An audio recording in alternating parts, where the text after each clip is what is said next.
Good morning, students. Today we are going to read chapter number 12, The Three Great Indian. ਹਾਂਜੀ ਰਾਜੀ previous ਜਿਹੜਾ lecture ਸੀ ਆਪਾਂ ਉਸ ਵਿੱਚ ਜਿਹੜਾ ਥੋੜਾ ਚੈਪਟਰ ਸੀਗਾ ਦੀ ਡਿਸਕਵਰੀ ਆਫ ਮੂਨ ਕੰਪਲੀਟ ਕੀਤਾ ਸੀ ਤੇ ਅੱਜ ਦਾ ਜਿਹੜਾ ਟੌਪਿਕ ਹੈ ਉਹ ਨੈਕਸਟ ਥੋੜਾ ਚੈਪਟਰ ਹੈ ਆਪਣੇ ਸਿਲੇਬਸ ਦੇ ਅਕੋਰਡਿੰਗ 12 ਦੀ 3 ਗ੍ਰੇਟ ਇੰਡੀਅਨਸ। ਇਸ ਵਿੱਚ ਆਪਾਂ 3 ਗ੍ਰੇਟ ਜਿਹੜੇ ਇੰਡੀਅਨਸ ਨੇ ਮਹਾਨ ਜਿਹੜੇ ਤਿੰਨ ਆਪਾਂ ਕਿਤੇ ਇੰਡੀਅਨਸ ਹੋਏ ਨੇ ਠੀਕ ਹੈ ਭਾਰਤੀ ਹੋਏ ਨੇ ਉਹਨਾਂ ਬਾਰੇ ਪੜ੍ਹਾਂਗੇ, ਜਿਨ੍ਹਾਂ ਵਿੱਚੋਂ ਫਸਟ ਨੇ ਸ਼੍ਰੀ ਸਤਿਗੁਰੂ ਰਾਮ ਸਿੰਘ ਜੀ। ਠੀਕ ਹੈ, ਜਿਨ੍ਹਾਂ 'ਚੋਂ ਫਸਟ ਕਿਹੜੇ ਨੇ ਸ਼੍ਰੀ ਸਤਿਗੁਰੂ ਰਾਮ ਸਿੰਘ ਜੀ। ਇਹਨਾਂ ਦੇ ਆਪਾਂ ਲਾਈਫ ਬਾਰੇ ਠੀਕ ਹੈ ਜੀ, ਇਹਨਾਂ ਦੀ ਜਿਹੜੀਆਂ ਟੀਚਿੰਗ ਨੇ ਉਹਨਾਂ ਬਾਰੇ ਪੜ੍ਹਾਂਗੇ, ਕੀ ਇਹਨਾਂ ਨੇ ਜਿਹੜੇ ਆਰਗਨਾਈਜੇਸ਼ਨਸ ਬਣਾਏ ਸੀ ਉਹਨਾਂ ਬਾਰੇ ਪੜ੍ਹਾਂਗੇ। ਠੀਕ ਹੈ, ਅਤੇ ਇਸ ਨੂੰ ਧਿਆਨ ਨਾਲ ਸੁਣਨਾ ਅਤੇ ਜਿਸ ਵਰਡ ਦੇ ਮੈਂ ਮੀਨਿੰਗ ਬੋਲੀ ਉਹ ਨਾਲ ਦੀ ਨਾਲ ਤੁਸੀਂ ਆਪਣੀ ਜਿਹੜੀ ਬੁੱਕ ਹੈ ਪੈਨਸਲ ਜਾਂ ਹਾਈਲਾਈਟਰ ਨਾਲ ਲਿਖ ਲੈਣੇ ਆ। ਠੀਕ ਹੈ, ਜਿਹੜੇ ਔਖੇ ਸ਼ਬਦ ਹੋਣਗੇ। ਸਟਾਰਟ ਕਰਦੇ ਹਾਂ ਟੌਪਿਕ ਰਾਜੇ। ਦੀ historic period of 19th and 20th century witnessed the rise of many a great man in India who not only started a campaign against the social evil prevailing in the country but also raised a banner of revolt against the British Empire। ਦੇਖੋ ਕਹਿੰਦੇ ਜਿਹੜਾ historic period ਸੀ 19th ਅਤੇ 20th sanctuary 'ਚ 19ਵੀਂ ਅਤੇ 20ਵੀਂ ਜਿਹੜੀ ਸਦੀਵੀ ਹੋਈ ਸੀ, ਉਸ ਵਿੱਚ ਕਈ ਆਪਾਂ ਕਹਦੇ ਜਿਹੜੇ ਇੰਡੀਅਨਸ ਗ੍ਰੇਟ ਇੰਡੀਅਨਸ ਹੋਏ ਨੇ ਜਿਨ੍ਹਾਂ ਨੇ ਸਿਰਫ ਆਪਾਂ ਕਹਦੇ ਜਿਹੜੀ ਸਮਾਜਿਕ ਇਬਲਸ ਹੁੰਦੀਆਂ ਰਾਜੇ ਬੁਰਾਈਆਂ ਫਰੀਵੇਲਿੰਗ ਹੁੰਦਾ ਆਪਾਂ ਕਹਿੰਦੇ ਚੱਲ ਰਹੀਆਂ ਸੀ। ਠੀਕ ਹੈ, ਉਹਨਾਂ ਦੇ ਅਗੇਂਸਟ ਕੈਂਪੇਨ ਹੀ ਮਤਲਬ ਉਹਨਾਂ ਦੇ ਅਗੇਂਸਟ ਖੜ੍ਹੇ ਹੀ ਨਹੀਂ ਹੋਏ, ਨਾਲ ਦੀ ਨਾਲ ਉਹਨਾਂ ਨੇ ਕੀ ਕੀਤਾ ਜਿਹੜਾ ਬ੍ਰਿਟਿਸ਼ ਅੰਪਾਇਰ ਸੀ ਉਸ ਦੇ ਅਗੇਂਸਟ ਵੀ ਆਪਾਂ ਕਹੀਏ ਉਹਨਾਂ ਨੇ ਆਪਾਂ ਕਹੀਏ ਆਪਣਾ ਜਿਹੜਾ ਝੰਡਾ ਜਿਹੜਾ ਬੁਲੰਦ ਕੀਤਾ ਵੀ ਅਸੀਂ ਤੁਹਾਡੇ ਬ੍ਰਿਟਿਸ਼ ਜਿਹੜਾ ਅੰਪਾਇਰ ਆ ਉਹਦੇ ਅਗੇਂਸਟ ਹੈ। ਠੀਕ ਹੈ, ਕਿਉਂਕਿ ਉਹਨਾਂ ਨੇ ਇਹ ਜਿਹੜੇ ਇੰਡੀਅਨ ਸੀ ਉਹਨਾਂ ਨੂੰ ਗੁਲਾਮ ਬਣਾਇਆ ਹੋਇਆ ਸੀਗਾ। ਠੀਕ ਹੈ, ਇਸ ਕਰਕੇ ਉਹਨਾਂ ਨੇ ਉਹਨਾਂ ਦੇ ਅਗੇਂਸਟ ਵੀ ਆਪਣਾ ਜਿਹੜਾ ਰੋਸ ਸੀ ਉਹ ਸ਼ੋ ਕੀਤਾ। Freedom is our worth right, ਅਤੇ ਉਹਨਾਂ ਨੂੰ ਕਿਹਾ ਡਿਕਲੇਅਰਡ ਬਾਲ ਗੰਗਾਧਰ ਤਿਲਕ ਕਹਿੰਦਾ ਜਿਹੜਾ ਫਰੀਡਮ ਮਸਤ ਤਾਂ ਸਾਡਾ ਜਨਮ ਸਿੱਧ ਅਧਿਕਾਰ ਹੈ, ਸਾਡਾ ਜਨਮ ਤੋਂ ਹੀ ਅਧਿਕਾਰ ਹੈ। ਇਹ ਕਿਹਨੇ ਡਿਕਲੇਅਰ ਕੀਤਾ ਸੀ? ਬਾਲ ਗੰਗਾਧਰ ਤਿਲਕ ਨੇ। Valiant fighter from all over country Tatya Tope, Rani Lakshmi Bai, Dadabhai Naoroji, Khudiram Bose, Shri Aurobindo, Lala Lajpat Rai, Pandit Jawahar Lal Nehru, Mahatma Gandhi, Bhagat Singh to name just a few came to join the national struggle for freedom and education of social ills। ਦੇਖੋ ਰਾਜੇ ਹੁਣ ਇਹ ਕੀ ਸੀਗੇ ਜਿੰਨੇ ਵੀ ਆਪਾਂ ਨਾਮ ਲੈ ਲਏ, ਸਭ ਤੋਂ ਪਹਿਲਾਂ ਬਾਲ ਗੰਗਾਧਰ ਨੇ ਕੀ ਡਿਕਲੇਅਰ ਕੀਤੇ ਸੀ ਵੀ ਜਿਹੜਾ ਫਰੀਡਮ ਸੁਤੰਤਰਤਾ ਆਜ਼ਾਦੀ ਹੈ ਉਹ ਸਾਡਾ ਜਨਮ ਸਿੱਧ ਅਧਿਕਾਰ ਹੈ। ਠੀਕ ਹੈ, ਇਹਨਾਂ ਤੋਂ ਇਲਾਵਾ ਹੋਰ ਵੀ ਕਈ ਜਿਹੜੇ ਗ੍ਰੇਟ ਇੰਡੀਅਨਸ ਹੋਏ ਨੇ ਜਿਨ੍ਹਾਂ ਨੇ ਇਸ ਸਟਰਗਲ ਵਿੱਚ ਆਪਾਂ ਕਹਦੇ ਆਪਣਾ ਕੰਟਰੀਬਿਊਟ ਕੀਤਾ ਸੀ। ਉਹਨਾਂ 'ਚ ਕੌਣ ਸੀਗੇ? ਦੇਖੋ ਤਾਤਿਆ ਟੋਪੇ ਆਪਾਂ ਪੜ੍ਹ ਰਹੇ ਹਾਂ। ਠੀਕ ਹੈ, ਰਾਣੀ ਲਕਸ਼ਮੀ ਬਾਈ, ਝਾਂਸੀ ਰਾਣੀ ਜਿਹਨਾਂ ਨੂੰ ਕਿਹਾ ਜਾਂਦਾ, ਦਾਦਾ ਭਾਈ ਨੌਰੋਜੀ, ਖੁਦੀਰਾਮ ਬੋਸ, ਅਰਵਿੰਦ, ਲਾਲਾ ਲਾਜਪਤ ਰਾਏ, ਇਹ ਪੰਡਿਤ ਜਵਾਹਰ ਲਾਲ ਨਹਿਰੂ, ਮਹਾਤਮਾ ਗਾਂਧੀ, ਭਗਤ ਸਿੰਘ, ਇਹ ਸਾਰਿਆਂ ਤੁਸੀਂ ਨਾਮ ਸੁਣੇ ਹੋਏ ਨੇ। ਠੀਕ ਹੈ, ਇਹ ਉਹ ਵਿਅਕਤੀ ਨੇ ਜਿਨ੍ਹਾਂ ਨੇ ਆਪਾਂ ਕਹਿੰਦੇ ਨੈਸ਼ਨਲ ਜਿਹੜਾ ਸਟਰਗਲ ਹੋਇਆ ਸੀ ਆਜ਼ਾਦੀ ਲਈ ਉਹ 'ਚ ਆਪਣਾ ਕੰਟਰੀਬਿਊਟ ਕੀਤਾ ਸੀ। ਠੀਕ ਹੈ, ਆਪਣਾ ਅਹਿਮ ਜਿਹੜਾ ਰੋਲ ਸੀ ਉਹ ਪਲੇ ਕੀਤਾ ਸੀ। An important name against them was that of Satguru Ram Singh of Punjab amongst against ਕਹਿ ਤਾ ਆਪਾਂ ਨੇ important name amongst them was that of Satguru Ram Singh of Punjab who gave birth to great Kuka movement that stood for social reforms and complete independence much before these national leaders. ਉਹ ਕਹਿੰਦਾ ਇਹਨਾਂ ਸਭ ਨਾਵਾਂ ਦੇ ਵਿੱਚ ਇੱਕ ਨਾਮ ਸੀਗਾ ਸਤਿਗੁਰੂ ਰਾਮ ਸਿੰਘ ਪੰਜਾਬ 'ਚੋਂ ਜਿਹੜੇ ਰਹਿਣ ਵਾਲੇ ਸੀ, ਜਿਨ੍ਹਾਂ ਨੇ ਆਪਾਂ ਕਹਿੰਦੇ ਕੂਕਾ ਮੂਵਮੈਂਟ ਸੀ। ਠੀਕ ਹੈ, ਆਪਾਂ ਨੂੰ ਦੇਖਿਓ ਤੁਸੀਂ ਹੌਲੀਡੇਜ਼ ਵੀ ਹੁੰਦੀ ਆ। ਠੀਕ ਹੈ, ਇਸ ਦੇ ਨਾਮ ਜਿਹੜੇ ਨਾਮਧਾਰੀ ਹੋਏ ਨੇ ਕੂਕਾ ਦੇ, ਮਤਲਬ ਕਿ ਇਹਨਾਂ ਨੂੰ ਕੂਕਾ ਜਿਹੜੀ ਆਪਾਂ ਕਹਿੰਦੇ ਇੱਕ ਮੂਵਮੈਂਟ ਕਿਹਾ ਜਾਂਦਾ ਸੀ ਜਿਹੜੀ ਕਿ ਸਤਿਗੁਰੂ ਰਾਮ ਸਿੰਘ ਜੀ ਨੇ ਸ਼ੁਰੂ ਕੀਤੀ ਸੀ। ਠੀਕ ਹੈ, ਅਤੇ ਇਹਨਾਂ ਸੋਸ਼ਲ ਰਿਫੋਰਮਸ ਹੁੰਦੇ ਨੇ ਸੁਧਾਰ, ਸਮਾਜਿਕ ਸੁਧਾਰ, ਸੋਸ਼ਲ ਤਾਂ ਤੁਹਾਨੂੰ ਪਤਾ ਹੀ ਹੈ, ਸਮਾਜਿਕ ਰਿਫੋਰਮਸ ਹੁੰਦੇ ਸੁਧਾਰ and complete independence much before these national leader. ਅਤੇ ਇਹਨਾਂ ਤੋਂ ਪਹਿਲਾਂ ਕੰਪਲੀਟ ਜਿਹੜੀ ਇੰਡੀਪੈਂਡੈਂਸ ਸੀ ਉਹ ਉਹਨਾਂ ਨੇ ਕਿਹਾ ਸੀ ਵੀ ਸਾਨੂੰ ਮਿਲਣੀ ਚਾਹੀਦੀ ਹੈ ਆਜ਼ਾਦੀ। ਠੀਕ ਹੈ, born on February 3, 1816 in the village Raiyan in district Ludhiana. ਦੇਖੋ ਇਹਨਾਂ ਦਾ ਜਿਹੜਾ ਬੋਰਨ ਸੀ ਉਹ ਕਦੋਂ ਹੋਇਆ ਸੀ? ਫਰਵਰੀ 3 ਫਰਵਰੀ 1816 ਨੂੰ ਵਿਲੇਜ ਰਾਈਆਂ ਕਿੱਥੇ ਸੀਗਾ? ਲੁਧਿਆਣਾ 'ਚ। This child shot into prominence when Guru Balak Singh ji declared him A Guru.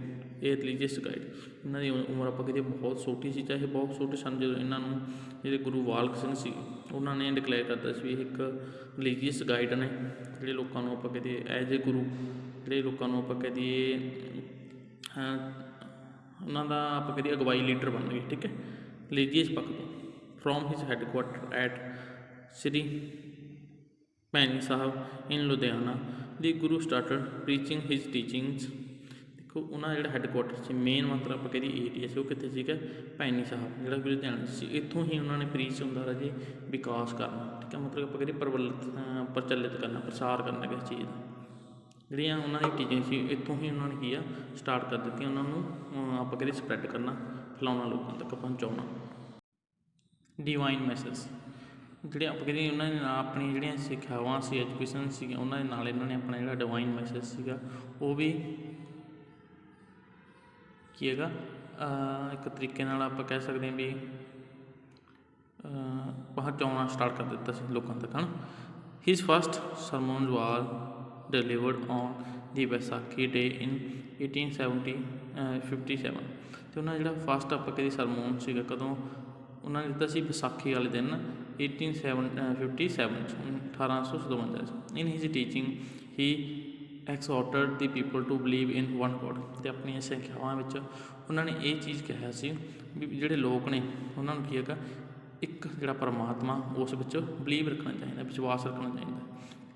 Lead A simple honest life free from any kind of evil. ਅਤੇ ਆਪਣੀ ਜਿਹੜੀ ਲਾਈਫ ਆ ਉਹ ਸਿੰਪਲ ਹੋਣੀ ਚਾਹੀਦੀ ਆ, ਓਨੈਸਟ ਹੋਣੀ ਚਾਹੀਦੀ ਆ ਅਤੇ ਕਿਸੇ ਵੀ ਪ੍ਰਕਾਰ ਦੀ ਬੁਰਾਈ ਤੋਂ ਫਰੀ ਹੋਣੀ ਚਾਹੀਦੀ ਹੈ। ਟੂ ਹੈਲਪ ਦੀ ਪੂਅਰ, ਗਰੀਬਾਂ ਦੀ ਮਦਦ ਕਰਨੀ ਚਾਹੀਦੀ ਹੈ। And the needy and to work for freedom of country.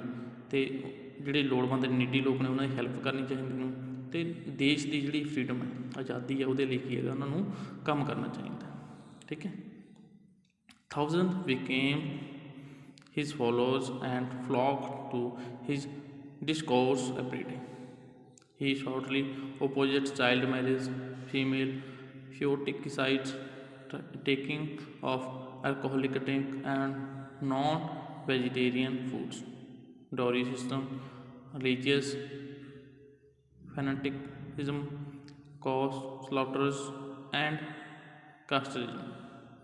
ਦੇਖੋ ਇਹ ਸਾਰੀਆਂ ਜਿਹੜੀਆਂ ਚੀਜ਼ਾਂ ਸੀਗੀਆਂ ਉਹਨਾਂ ਦੇ ਅੰਗੇਂਸਟ ਸੀ, ਜਿਨ੍ਹਾਂ 'ਚ ਆਪਾਂ ਕਹਿ ਦਈਏ ਚਾਈਲਡ ਮੈਰਿਜ ਆਪਾਂ ਕਹਿ ਦਈਏ ਛੋਟੀ ਉਮਰ 'ਚ ਵਿਆਹ ਕਰਨਾ। ਠੀਕ ਹੈ। Discourse foeticide, taking of alcoholic drink ਆਪਾਂ ਕਹਿ ਦਈਏ ਜਿੰਨਾ ਡਰਿੰਕ ਕਰਨੀ। ਠੀਕ ਹੈ। ਅਤੇ ਨੋਨ ਵੈਜ ਖਾਣਾ, ਡੋਰੀ ਸਿਸਟਮ, ਦਾਜ ਪ੍ਰਥਾ ਦੇ ਵਿਰੁੱਧ ਸੀ। ਔਰ ਰਿਲੀਜੀਅਸ ਫੈਨੇਟਿਜ਼ਮ ਦੇ ਵੀ ਵਿਰੁੱਧ ਸੀ। ਜਿਹੜੇ ਕੌ ਸਲੌਟਰ ਸੀ, ਠੀਕ ਹੈ, ਜਿਹੜੀਆਂ ਆਪਾਂ ਕਹਿੰਦੇ ਗਾਵਾਂ ਨੂੰ ਮਾਰਨ ਵਾਲੇ ਸੀ ਉਹਨਾਂ ਦੇ ਅਗੇਂਸਟ ਸੀ। ਕਾਸਟ ਸਿਸਟਮ ਦੇ ਵਿਰੁੱਧ ਸੀ। ਇਹ ਸਾਰੀਆਂ ਚੀਜ਼ਾਂ ਦੀ ਕੀ ਉਹਨਾਂ ਨੇ ਅਗੇਂਸਟ ਆਪਣਾ ਜਿਹੜਾ ਆਪਾਂ ਕਹਿੰਦੇ ਜਿਹੜੀ ਆਪਣੀਆਂ ਜਿਹੜੀਆਂ ਟੀਚਿੰਗ ਸੀ ਉਹ ਦਿੱਤੀਆਂ। He encouraged the people to live like brothers and fight for freedom of their country from British Empire. ਅਤੇ ਆਪਣੇ ਜਿਹੜੇ ਉਹਨਾਂ ਦੇ ਲੋਕ ਸੀ ਕਿਸ ਚੀਜ਼ ਲਈ ਉਹਨਾਂ ਨੂੰ ਐਨਕਰੇਜ ਕੀਤਾ, ਐਨਕਰੇਜ ਦਾ ਉਤਸ਼ਾਹਿਤ ਕੀਤਾ ਕਿਸ ਚੀਜ਼ ਲਈ ਵੀ ਉਹ ਬ੍ਰਦਰਸ ਦੀ ਤਰ੍ਹਾਂ ਭਰਾਵਾਂ ਦੀ ਤਰ੍ਹਾਂ ਰਹਿਣ ਅਤੇ ਫਾਈਟ ਕਰਨ ਕਿਸ ਲਈ? Freedom of their country from the British empire.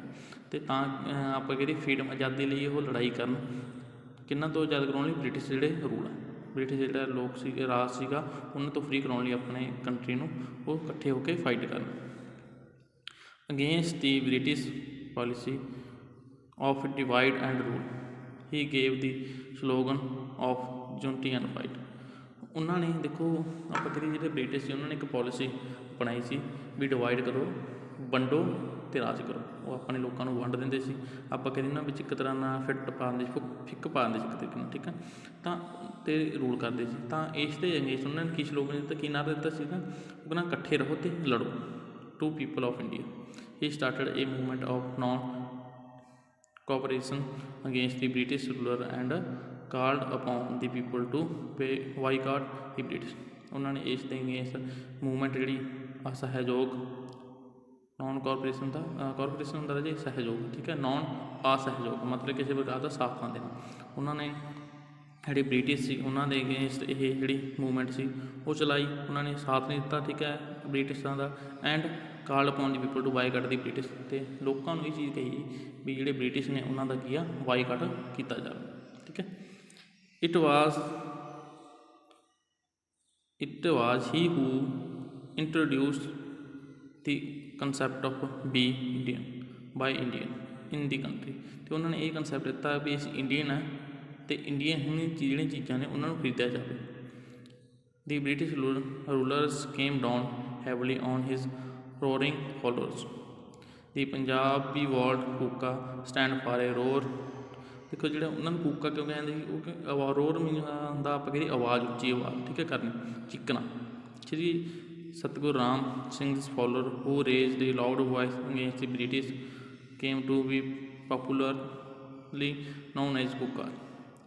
ਦੇਖੋ ਉਹਨਾਂ ਨੇ ਉੱਚੀ ਆਵਾਜ਼ ਚੱਕੀ ਸੀ, ਉੱਚੀ ਆਪਾਂ ਕਹਿ ਦਈਏ ਆਵਾਜ਼ 'ਚ ਉਹ ਇੱਕ ਤਰੀਕੇ ਨਾਲ ਜਿਹੜੇ ਉਹਨਾਂ ਦੇ ਅਗੇਂਸਟ ਨਾਅਰੇ ਵਗੈਰਾ ਲਾਉਂਦੇ ਸੀ ਬ੍ਰਿਟਿਸ਼ ਅੰਪਾਇਰ ਦੇ, ਠੀਕ ਹੈ, ਇਸ ਕਰਕੇ ਉਹਨਾਂ ਨੂੰ ਕੂਕਾ ਕਿਹਾ ਗਿਆ।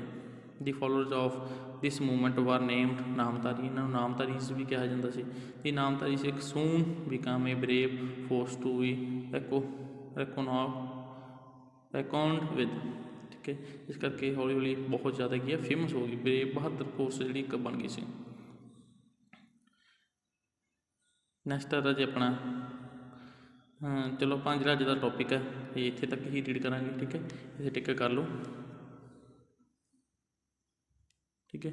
ਅਤੇ ਆਉਣ ਵਾਲਾ ਜਿਹੜਾ ਲੈਕਚਰ ਹੋ ਰਿਹਾ ਜੀ ਇੱਥੋਂ ਹੀ ਆਪਾਂ ਇਸ ਚੈਪਟਰ ਨੂੰ ਆਪਾਂ ਰਿਵਾਈਜ਼ ਕਰਾਂਗੇ, ਠੀਕ ਹੈ। ਇਸ ਨੂੰ ਧਿਆਨ ਨਾਲ ਸੁਣ ਲਿਓ ਜੋ ਵੀ ਮੈਂ ਅੱਜ ਤੁਹਾਨੂੰ ਕਰਵਾਇਆ ਹੈਗਾ, ਕਿਉਂਕਿ ਬਹੁਤ ਹੀ ਇੰਪੋਰਟੈਂਟ ਹੈ, ਠੀਕ ਹੈ, ਬਹੁਤ ਨੌਲੇਜ ਵਾਲਾ ਚੈਪਟਰ ਹੈ ਰਾਮ ਸਿੰਘ ਜੀ ਬਾਰੇ, ਠੀਕ ਹੈ, ਕਿ ਉਹਨਾਂ ਨੇ ਕੰਟਰੀਬਿਊਟ ਕੀਤਾ, ਕਿੱਦਾਂ ਉਹਨਾਂ ਨੇ ਆਪਣੀ ਜਿਹੜੀ ਟੀਚਿੰਗ ਸੀ ਉਹਨਾਂ ਨੂੰ ਪ੍ਰੀਚ ਕੀਤਾ, ਠੀਕ ਹੈ। ਧਿਆਨ ਨਾਲ ਸੁਣਿਓ, ਅਗਰ ਕਿਸੇ ਸ਼ਬਦ ਨੂੰ ਲੈ ਕੇ ਕਿਸੇ ਵਰਡ ਨੂੰ ਲੈ ਕੇ ਕੋਈ ਡਾਊਟ ਹੋ ਰਿਹਾ ਜੇ ਆਉਣ ਵਾਲੇ ਨੈਕਸਟ ਆਪਾਂ ਲੈਕਚਰ 'ਚ ਉਸ ਨੂੰ ਡਿਸਕਸ ਕਰ ਲਵਾਂਗੇ, ਠੀਕ ਹੈ।